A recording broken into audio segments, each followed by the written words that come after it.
కొండా రాజీవ్ గాంధీ గారు 99 పైసలకు టీసీఎస్కి ఎకరా చొప్పున 99 పైసలకి 21.16 ఎకరాలు అంటే ఓవరాల్గా 20 రూపాయలకో 21 రూపాయలకో ఇచ్చేసినట్టే. అసలు రాష్ట్ర ప్రభుత్వం ఏమైనా ఇలాంటి పాలసీ తీసుకొచ్చిందా?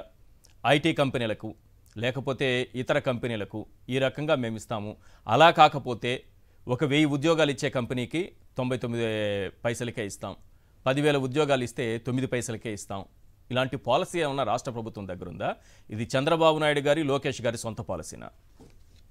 సార్, ఈశ్వర్ గారు, మీకు మీతో పాటు పాల్గొన్న ప్యానలిస్టులకి, సాక్షి టీవీ న్యూస్ ఛానల్ వీక్షకులందరూ కూడా నా హృదయపూర్వక నమస్కారాలు. Good evening. నమస్తే సార్. విశాఖపట్నం వాసిగా మీకు ఇప్పుడు మీరు చెప్పినటువంటి లెక్కలతో పాటు నేను కొంచెం ఎడిషన్ చేయాలనుకుంటున్నాను వాటికి, అంటే ప్రజలకి క్లియర్ కట్ గా అర్థం అవ్వాలని. ఋషికొండ, విశాఖపట్నం నగరం నడిబొడ్డున్నటువంటి ఋషికొండ ప్రాంతంలో ప్రభుత్వం రిజిస్ట్రేషన్స్ అండ్ స్టాంప్స్ డిపార్ట్మెంట్ వారు అధికారికంగా ప్రభుత్వ ధర నిర్ణయించింది 1 గజం 30,000 రూపాయలు. 1 ఎకరం అంటే 4,800 గజాలు. అంటే 30,000 ఇంటూ 4,800 గజాలు అంటే 1 ఎకరం ఖరీదు 14,40,00,000 రూపాయలు. ఇప్పుడు ప్రభుత్వం కేటాయించిన 21.16 ఎకరాలు ఇంటూ 14,40,00,000 ఈజ్ ఈక్వల్ టు ఎంత అంటే 304,70,40,000 రూపాయలు. అంటే ఇది ప్రభుత్వం ధర. జనరల్ గా రియల్ ఎస్టేట్ మీద కొంచెం కామన్ సెన్స్ ఉన్న ఏ వ్యక్తి అయినా, ఏ భూమి అయినా అమ్మకాలు కొనుగోళ్లు జరగాలంటే గవర్నమెంట్ వాల్యూ కన్నా మార్కెట్ వాల్యూ 4-5 రెట్లు ఎక్కువ ఉంటది. ఈ యొక్క భూమి ధర అది ప్రభుత్వ లెక్క ప్రకారం 304,70,40,000 రూపాయలు అయితే మార్కెట్ ధర 1,500 కోట్లు. ఇది 350 కోట్లు 300 కోట్ల రూపాయల ధర కాదు.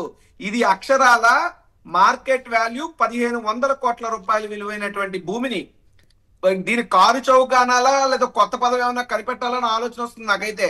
99 పైసలకి ఇంటూ వీళ్ళు ఇస్తా ఉన్నటువంటి 21.16 ఎకరాలు లెక్కేస్తే అక్షరాల 20 రూపాయల 94 పైసలు. 1,500 కోట్ల రూపాయలు ఎక్కడ, 20 రూపాయల 94 పైసలు ఎక్కడ? అంటే 1,500 కోట్ల రూపాయల భూమిని 20 రూపాయల 94 పైసలకి అమ్మేయడమే చంద్రబాబు నాయుడు గారికి తెలిసినటువంటి విజనరీయా అని అడుగుతున్నా. చంద్రబాబు నాయుడు గారి ఎక్స్పీరియన్స్ దీనికి పనికొచ్చిందా అని అడుగుతున్నా.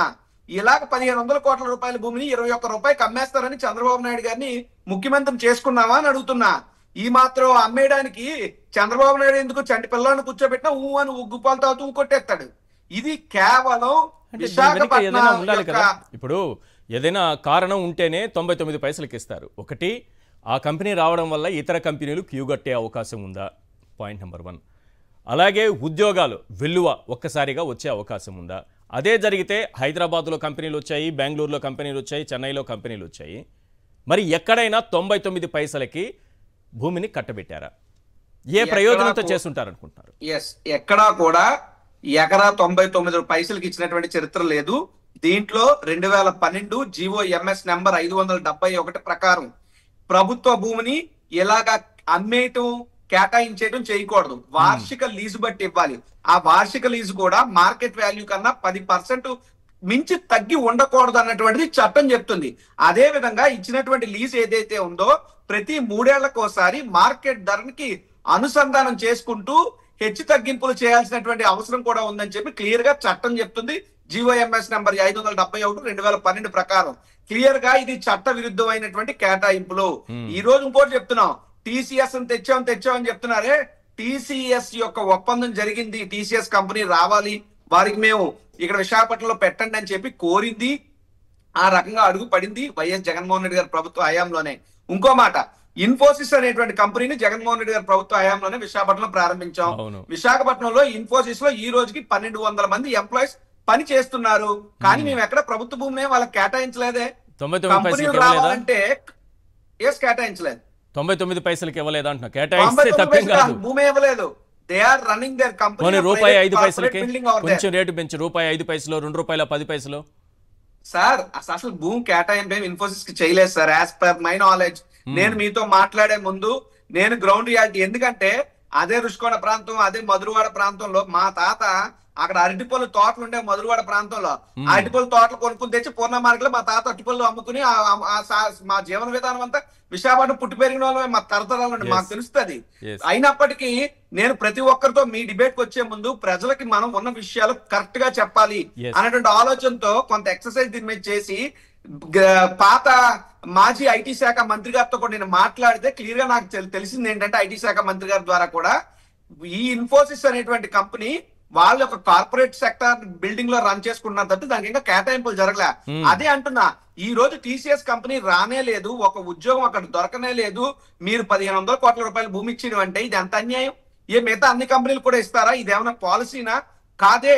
ఇంకొకటి చెప్తున్నాను, దీని వెనకాతలు చాలా కుట్రకోణం దాగి ఉంది. రెండు అంశాలు, ఏ ప్రయోజనంతో ఇచ్చారనేది కావాలి.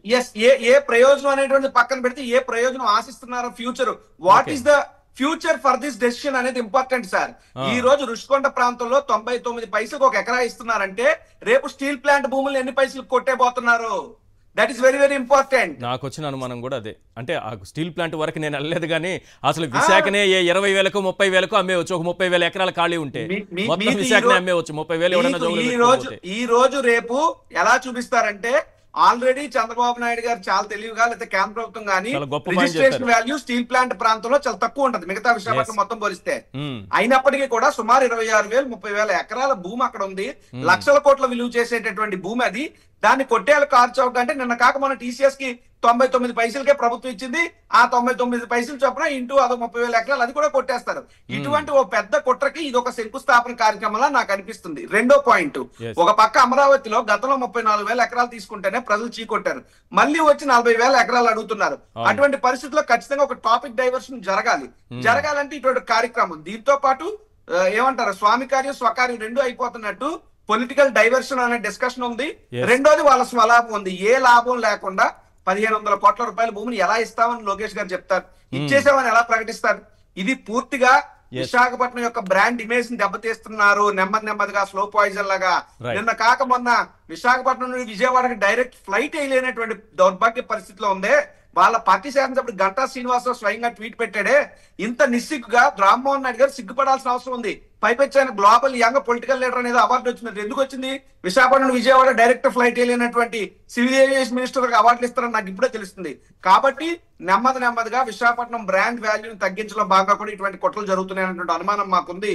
ఖచ్చితంగా కంపెనీలు రావాలి. మీకు ఇక్కడ ఇంకొక అంశం sir, I need 1 more minute time. చాలా ఇంపార్టెంట్ సబ్జెక్ట్ ఇది.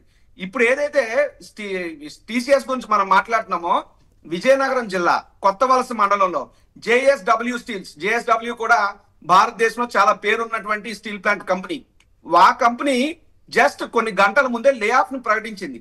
అందులో ప్రత్యక్షంగా 500 మంది, పరోక్షంగా 1000 మంది ఆ యొక్క కంపెనీ మీద ఆధారపడి అక్కడ జీవనం సాగిస్తున్నారు. అంటే 1,500 మంది జీవితాలు రోడ్డున పడ్డాయి ఈ రోజే విజయనగరం కొత్తవలస మండలంలో.